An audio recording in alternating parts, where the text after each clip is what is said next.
Be prepared. You thought the full moon was over, but your soul knows it's not. There's something still moving.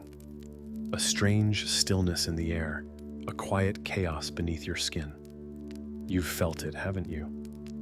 Sudden mood swings, heavy sleep, or none at all. Dreams that feel too real. Memories coming back out of nowhere. That's not your imagination. That's the aftershock. And it's louder than most people can hear. Between June 26 and 23, something hidden is unlocking, not in the sky, but in you. The moon may have faded, but the codes it delivered are just beginning to activate. And if you're not paying attention, you'll miss the very moment your timeline starts to shift. Have you felt more tired lately, but wired at the same time? Have you wanted to isolate, even from those you love? Have you felt like something big is coming, but you can't explain what? That's not confusion, that's alignment, but it only works if you're listening. So don't move on too quickly. This moon left you a message, and this weekend, it speaks. You saw the full moon. Maybe you even set your intentions, made peace with something old, or whispered a silent hope into the night. But now the moon has passed, and still, something lingers. You thought the energy would fade, but instead, it feels louder in the silence. And that's the first truth you need to hear. The moon didn't leave you. What it activated is still open. There is a spiritual residue that no one talks about. The sacred echo that follows a full moon. It moves like a mist through your thoughts, your body, your emotions. You try to move on, but your soul won't let you. Because the ritual may be over, but the initiation just began. And if you're honest, you feel it.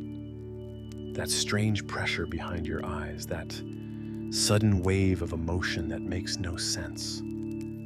That vivid memory or dream that woke you up in the middle of the night. It's not random. It's the moon's aftershock. And it's asking, are you listening now? This post-moon portal is more than leftovers. It's intelligence. Emotional intelligence, karmic intelligence. And it doesn't arrive with fireworks. It arrives in your nervous system, in your cravings, in your fatigue. You feel off not because you did something wrong, but because your energy is still processing. What was released wasn't just symbolic, it was energetic. And the body needs time to catch up with what the soul already decided to let go. Have you been feeling unusually tired or strangely awake at 3 a.m. for no reason? That's the moon working in your subconscious. Have you been remembering past relationships, old choices, deep regrets? That's the moon walking you through your karmic mirror. This isn't regression, it's reflection. The moon is showing you what is still alive inside you, even if you buried it. And here's the key. What's rising now isn't rising to punish you. It's rising to be met, not avoided, not escaped, just witnessed, fully, honestly, finally. Because what remains unhealed remains in power. And the moon doesn't want you trapped. It wants you clear. That's why this energy feels so strange. It's unfamiliar only because you're stepping into a space you've avoided for too long. You're not being haunted, you're being invited. Invited to feel without collapsing, to observe without attaching, to sit in your pain without making it your identity. And in doing so, you reclaim your sovereignty. The moon's light may have dimmed in the sky, but its codes are still circling your field. You may notice animals acting differently, technology glitching, random conversations revealing something deeper than expected. These are not coincidences, they are clues, echoes, energetic confirmations that you are still inside the process, still inside the portal. So don't rush to move on. Stay present, stay soft. Let the emotions teach you instead of scare you. Let the quiet become your guide. Because what's still open now is exactly where the miracle wants to enter. You're not behind, you're not broken, you're just in it. And that's exactly where you're supposed to be. Something strange is happening in your body, and you know it. It's not illness, it's not fatigue. It's something harder to name and impossible to ignore. Since the peak of the full moon, your system has been reacting to invisible energy. And if you've felt off, emotional, shaky, or deeply tired, you're not alone. These aren't random discomforts. They're lunar codes moving through your nervous system, forcing a recalibration you didn't choose, but deeply need. Have you experienced ringing in your ears at specific hours? A sudden wave of nausea with no medical reason?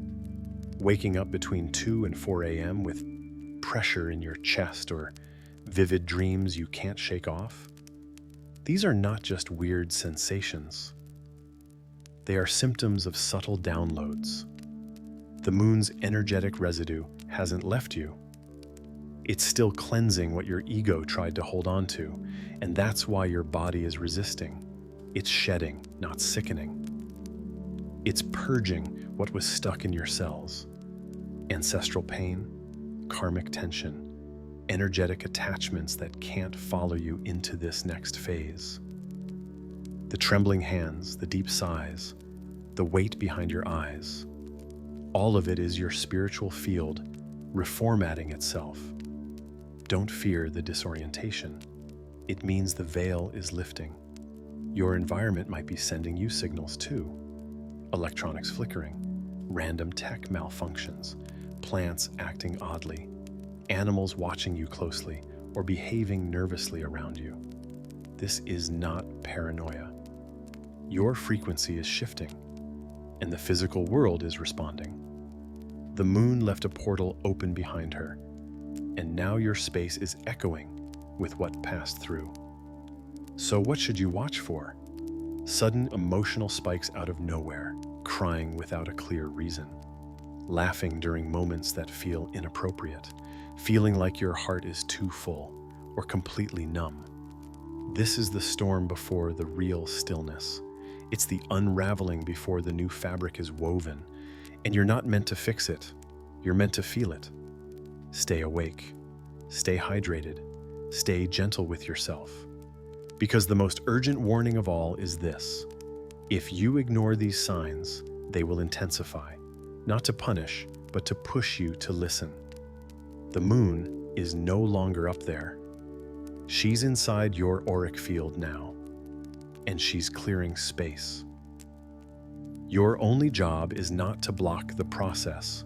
Let go of the need to label everything. Some things are felt before they're understood, and right now, your symptoms are sacred. They're the evidence that something real, something ancient is moving through you. Let it come. Let it shift you. Let it show you what's ready to be reborn. Why the moon's afterglow affects the soul. You might think the full moon's power fades the moment it wanes, but you'd be wrong.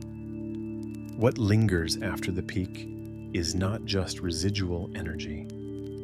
It's the echo of something spiritual that is still reshaping your field. The afterglow of the moon is a vibrational imprint, like the ocean tide, pulling back to reveal treasures beneath the sand. This isn't an ending. It's a sacred continuation. Why does the soul feel more exposed after the climax rather than during it? Because during the full moon, the light is loud, everything is illuminated. But after, when the light softens, the whispers of your deeper truth finally emerge. The ego gets quiet. The distractions lose volume. And what you really feel, unfiltered, unhidden, begins to rise. Have you been feeling waves of melancholy or nostalgia, even when everything around you seems fine? That's the afterglow reaching into your emotional body, surfacing unresolved timelines. Not to hurt you, but to release the last hooks of illusion that the moon's brilliance revealed. The moon didn't just show you what's outside, it showed you what's inside. And now it's asking, what will you do with what you've seen? This is when the soul recalibrates. When your dreams feel more lucid, when your body becomes hyper-aware of energy and starts to detox what doesn't match your next frequency.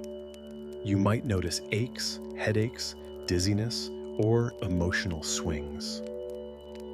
These are not setbacks. They are sacred adjustments.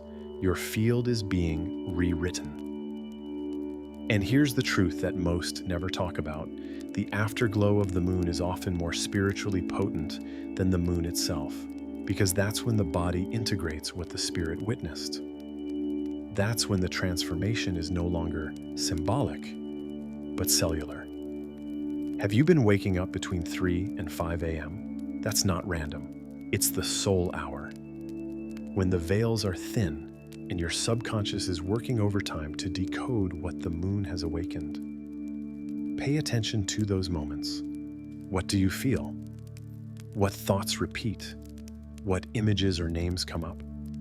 These are your keys, and more importantly, this is the moment to stop rushing, to stop chasing the next sign or breakthrough.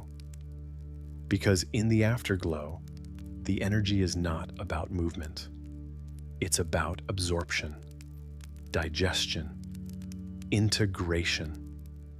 It's the stillness that turns knowledge into wisdom, the silence that lets the message settle into your bones.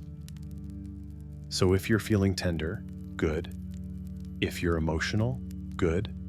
If you're questioning everything you thought you wanted, that's very good.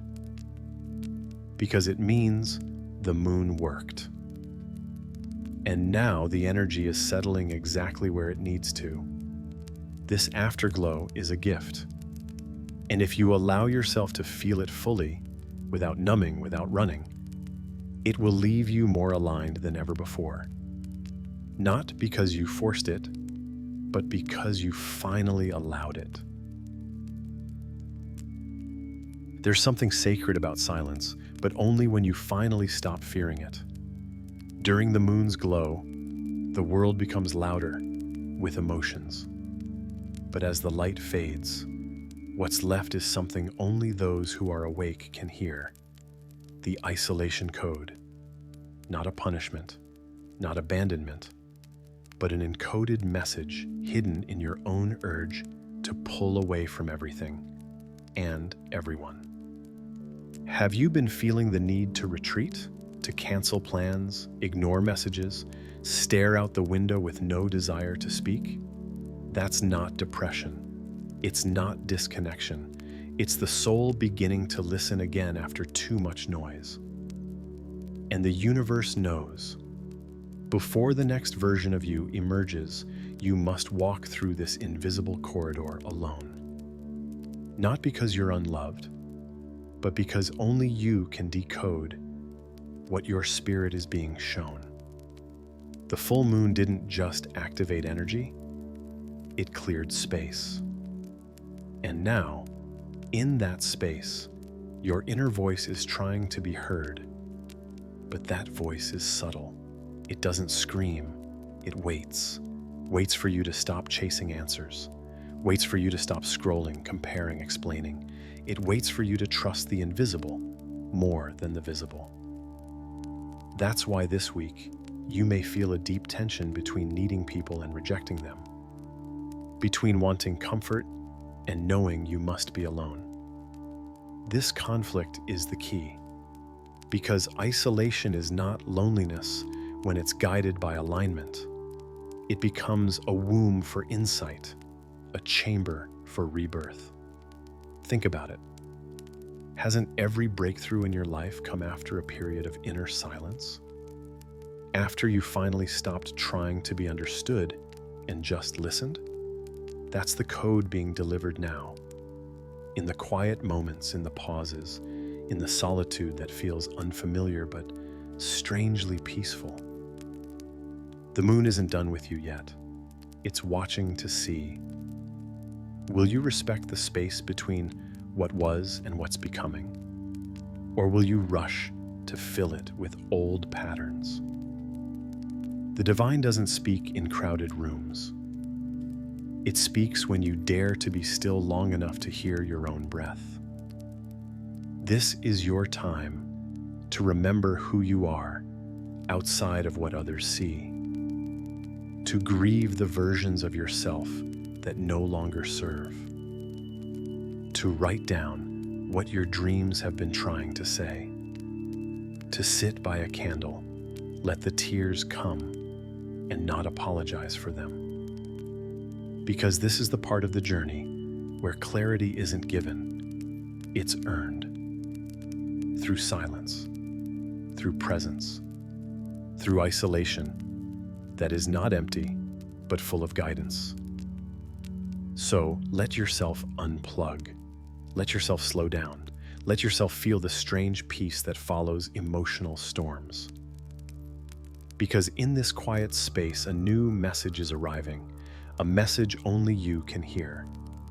And when you do, you won't just understand the path ahead, you'll remember that your soul wrote it. There's a moment, just after the moon shifts, when the veil doesn't close, it thins. And during that moment, the universe speaks in ways it normally wouldn't. Not through words, but through patterns, numbers, feelings, and sudden emotional jolts that seem to come out of nowhere. This week, between June 22nd and 23, something has been trying to reach you through these strange pulses. You've probably already felt it. A dream that left you breathless. A number that keeps appearing no matter how much you try to ignore it. Maybe it was 111, or 444, or 717. Maybe it was a face in a dream, or an overwhelming emotion that didn't belong to your day, but it belonged to something else. Something bigger. Because this isn't a normal week. It's a vibrational recalibration. And the signs are not subtle anymore. Have you felt like crying without knowing why? Not sadness, but release? That is not emotional instability. It's soul memory. It's something from deep within you, or maybe even from your lineage, being flushed up and out because your body is finally ready to let go. The moon doesn't just bring light, it brings truth. And the truth always arrives in waves, not whispers. Numbers repeating aren't cute synchronicities anymore. They are encoded messages. Each time you see them, they are confirmation that your soul contract is active and the universe is pressing you gently or urgently toward a choice point. When you see 333, you're being asked to trust divine alignment. When 555 appears, it's a warning. Change is already happening, and resistance will only bring friction. And when you see 999, it means a cycle is done, even if your heart hasn't accepted it yet. And what about the dreams? The strange, detailed, and vivid dreams that feel more like visits than stories. They are not products of your imagination. They are transmissions. Some are ancestral. Some are from your higher self. Some might even be soul contracts intersecting in the astral before events happen in the physical. These are not dreams to forget. These are messages to record. But the most confusing part? The emotional shocks. Sudden waves of fear, or love, or longing.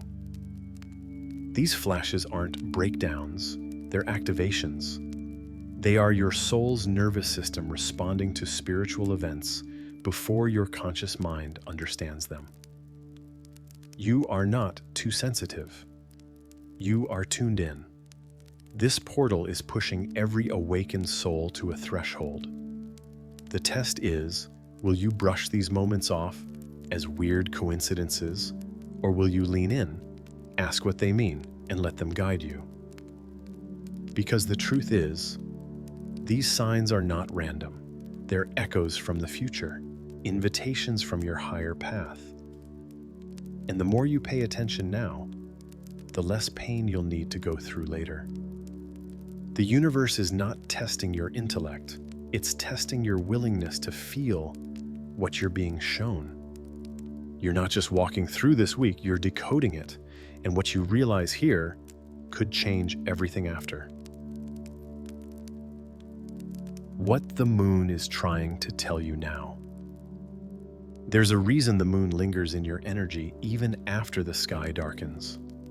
Its message isn't bound to the light. It's embedded in your field. And if you're still feeling waves of confusion, pressure, or emotional sensitivity days after the full moon, it's because something deeper is unfolding. Something the moon didn't finish telling you because you weren't ready to hear it all at once. But now you are. What if the emotional chaos you've felt isn't random, but revelation? What if the exhaustion wasn't a weakness, but a sacred slowing down to catch the frequency? The moon doesn't just illuminate your surroundings, it reflects your shadows, mirrors your wounds, and whispers truths in the silence between your thoughts. Have you paused long enough to listen? There's a voice inside you, one that doesn't shout, it nudges, it remembers, and during this post-full moon period, that voice is louder than ever. It's trying to show you what no one else can. Your next step isn't something you figure out, it's something you feel. You may have noticed certain patterns intensifying, people resurfacing, triggers appearing, timing becoming too precise to ignore. These aren't coincidences, they're alignments. The moon is showing you what's ready to move and what's refusing to, but more than that, it's showing you where your inner world still believes a lie. Maybe it's the lie that you're not worthy yet, or that the love you long for is always just out of reach, or that your path must be hard to be meaningful. And here's the truth. The moon is holding up like a mirror. You don't need to fix yourself to be ready. You don't need to understand everything to move forward. You just need to be willing to trust the light inside you, even when everything around you still looks like night. So if things have felt emotionally unstable, if you've had a hard time concentrating, sleeping, or feeling normal, that's because the moon is recalibrating your inner compass. Your intuition is being upgraded. Your nervous system is shedding layers of old trauma, and your higher self is moving into the driver's seat, whether your ego is ready or not. Ask yourself, why do I keep seeing the same signs again and again? What emotion am I refusing to sit with? What truth is trying to rise, even if I'm scared of what it means? You are not lost. You are listening. And sometimes, listening feels like chaos, because the soul speaks in ways the mind doesn't understand. The moon isn't trying to confuse you. It's trying to realign you. It's reminding you that the light you saw at its peak wasn't out there. It was a reflection of the power within you, power that you've barely begun to explore. This isn't just another weekend. It's not just another shift. What's moving through the atmosphere right now isn't ordinary. It's a thinning of the veil, a crossing point between timelines, between versions of you. That's why you're being called so strongly to pull back, to guard your peace, to protect what feels most sacred, even if you can't yet explain why. The moon's final message isn't loud. It's not dramatic. It's soft, precise, piercing. It says, "Don't let the world dilute what you've just awakened. You've passed through a field of energetic purification over the last few days. Your body has been absorbing signals, shedding old codes, feeling the echoes of timelines collapsing. Your spirit has been navigating dimensions while you sleep, and your heart has begun to whisper things you tried to forget. So now, the real test arrives. Can you hold what was activated, or will you let distractions steal it? This is where many slip back into the old self. Not because they weren't ready, but because they stopped believing they were worthy of the new. That's why the message for this weekend is not about doing more. It's about preserving, about stillness, about not betraying the version of you that the moon just helped reveal. There will be tests, subtle ones, invitations that feel exciting, but come wrapped in chaos, messages that sound like truth, but come from fear, people who suddenly want your time, your energy, your attention. Just when you were finally pouring it back into your soul, can you feel the spiritual tension beneath the surface of these moments? Ask yourself, what part of me still feels like I have to explain my spiritual journey to others? Why do I feel guilt when I say no, even when my body says yes to solitude? Who am I protecting when I hide my light? And who am I hurting? You don't need to respond to every message. You don't need to save anyone this time. Your only task is to remain anchored, to trust what this moon showed you, to embody the clarity you earned in silence. Because spiritual elevation is not just about what you receive, it's about what you refuse to abandon once you do. Your aura is sensitive right now. And that's not weakness, that's sacredness. Don't explain it, don't shrink it, just protect it. If you've ever felt like something big was coming, this is it, but it won't announce itself. It will reveal itself in the quiet choices you make when no one is watching, in how you honor your energy when the world keeps pulling, in how you choose to stay home, spiritually, in your center, even when everything else is shifting. This weekend, your light is everything. Guard it like your life depends on it, because in many ways, it does.